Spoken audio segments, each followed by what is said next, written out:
جس مالک نے مجھے شفا دی ہے، تو اگر میرے بلڈ دینے سے، میرا پلازما دینے سے کسی انسان کی جان بچ جاتی ہے تو میں سمجھتا ہوں میرے لیے یہ بہت بڑی اعزاز کی بات ہے۔ کورونا کے مرض نے پوری انسانیت کو اپنی لپیٹ میں لے رکھا ہے اور اس وقت مملکت خداداد پاکستان اس کی گرفت میں ہے۔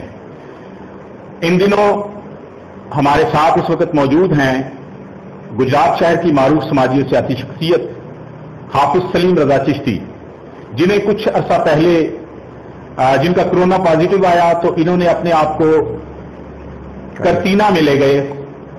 وہاں پر ان کا ایکسپیرینس کیسا رہا اور انہوں نے کرتینا کا وہ وقت کیسے گزارا اور اس کے بعد ان کا لائف سٹائل کس طرح کا ہے، اس پر گفتگو کرنے کے لیے آج ہمارے ساتھ موجود ہیں۔ تو میں ان کو چناب نیوز کے چینل پر خوش آمدید بھی کہتا ہوں اور ساتھ ان سے پہلا سوال یہ کرتا ہوں کہ جب آپ کا کورونا پازیٹو آیا تو آپ نے کیا احتیاطی تدابیر اختیار کی اور کس نوعیت کی میڈیسن استعمال کی؟ بسم اللہ الرحمن الرحیم۔ سب سے پہلے میں چناب نیوز کا شکریہ ادا کرتا ہوں کہ انہوں نے اس پلیٹ فارم سے میرا اپنا تجربہ جو ہے وہ عوام کے ساتھ شیئر کرنے کا مجھے موقع فراہم کیا۔ جب میں نے کورونا کا ٹیسٹ کروایا تو مجھے بخار رہنے لگا تھا، شدید قسم کا بخار تھا، جسم میں شدید درد تھی، ٹانگیں بہت بھاری ہو چکی تھی۔ تو کچھ دن تو میں بخار کی میڈیسن لیتا رہا جس سے مجھے افاقہ نہ ہوا۔ تو پھر میں ایک پرائیویٹ لیب پہ گیا، ادھر جا کے اپنا کورونا ٹیسٹ کروایا۔ جب مجھے پتا چلا کہ میرا کورونا ٹیسٹ پازیٹو آ گیا ہے تو سب سے پہلے میں نے اپنے گھر میں ہی اپنا کمرہ الگ کر لیا، فیملی سے الگ تھلگ ہو گیا۔ تو اس دوران جو ہے وہ میں بخار کی میڈیسن لیتا رہا۔ ساتھ میں نے سب سے پہلے جو جس ڈاکٹر سے کنسلٹ کیا انہوں نے کہا کہ سب سے پہلے یہ بات ہے کہ آپ نے اس بیماری کو اپنے اعصاب پہ حاوی نہیں کرنا۔ اگر ہم اس بیماری کو اپنے اعصاب پہ حاوی کر لیں گے تو ڈیفینیٹلی اس کے بہت زیادہ سائیڈ افیکٹ ہوں گے۔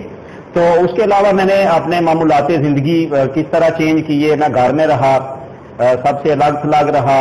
اس کے ساتھ میں نے سب سے جو زور دیا اور جو اپنی خوراک پر توجہ دی، میں اس میں یہ تھا کہ خوراک میں بادام لیتا تھا، فروٹس لیتا تھا، نٹس لیتا تھا، اور اس کے علاوہ میں نے روٹی کھانی چھوڑ دی تھی۔ میں اس کی جگہ جو کا دلیا وہ استعمال کرتا تھا اور دن میں 2-3 دفعہ ادرک اور لہسن کا قہوہ لے لیتا تھا۔ ٹھیک ہے، اس دوران آہستہ آہستہ آہستہ میری طبیعت بہتری کی طرف گامزن ہونا شروع ہو گئی۔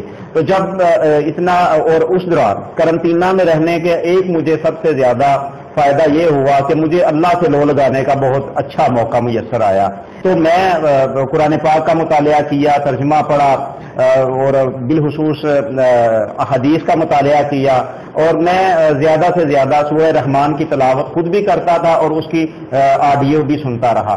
تو ایک تو یہ تھا کہ میرا دھیان بٹا رہتا تھا اور دوسرا اللہ کی طرف میرا دھیان رہتا تھا۔ تو مجھے کوئی الحمدللہ کسی قسم کی کوئی بھی پریشانی کا سامنا نہیں کرنا پڑا۔ ہاں، یہ بھی سننے میں آ رہا ہے کہ لوگ خون ڈونیٹ کیا کرتے تھے اللہ اور اس کی رسول علیہ الصلوۃ والسلام کی رضا کے لیے۔ اب سننے میں یہ آ رہا ہے کہ ہمارے معاشرے میں لوگ اپنا پلازما صحت یاب ہونے کے بعد وہ لاکھوں روپے میں ڈونیٹ کر رہے ہیں۔ تو ہمیں ان کے بارے میں یہ بھی پتا چلا ہے کہ انہوں نے اپنا پلازما ضرورت مند افراد کو فی سبیل اللہ ڈونیٹ کیا ہے۔ تو اس حوالے سے میں آپ سے یہ پوچھنا چاہوں گا حافظ صاحب کہ پلازما ڈونیٹ کرنے کا خیال ذہن میں کیسے آیا اور کن کو کیا آپ نے؟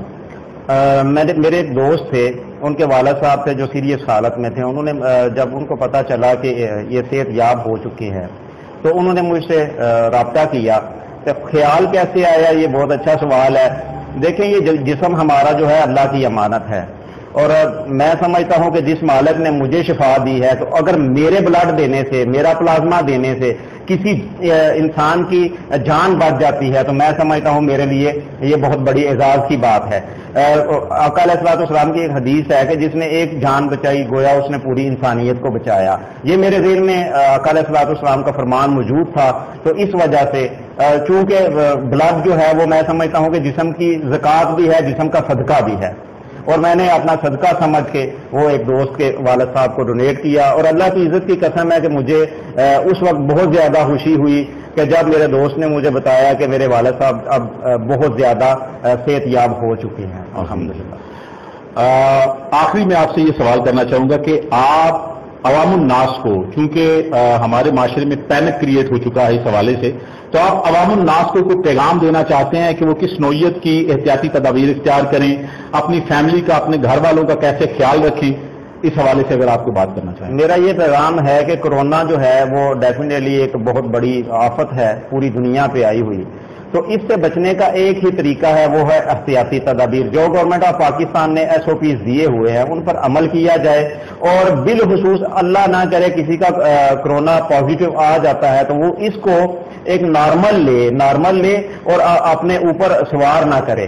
تو یہی پیغام دوں گا کہ عوام سے ہاتھ جوڑ کے بھی التجا ہے کہ گورنمنٹ آف پاکستان نے جو SOPs دیے ہوئے ہیں ان پر عمل کیا جائے، تاکہ ہم اس موذی مرض سے خود بھی بچ سکیں اور عوام الناس کو بھی بچا سکیں۔